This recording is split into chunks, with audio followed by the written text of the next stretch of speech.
ಜೈ ಶ್ರೀರಾಮ್. ಗುಪ್ತರ್ ಘಾಟಿಂದ ನಾವು ನಂದಿಗ್ರಾಮ್ಗೆ ಹೋದ್ವಿ. ನಂದಿಗ್ರಾಮ್ ಅಯೋಧ್ಯೆಯಿಂದ ಒಂದು 20 ಕಿಲೋಮೀಟರ್ ದೂರದಲ್ಲಿದೆ.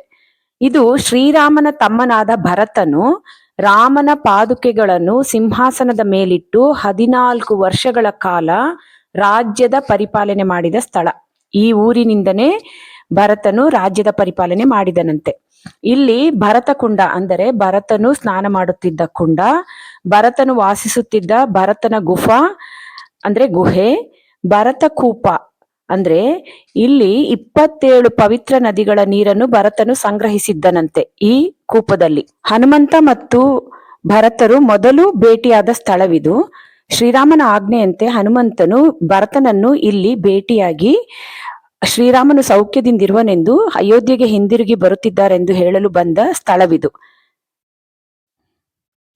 ಜೈ ಶ್ರೀರಾಮ್.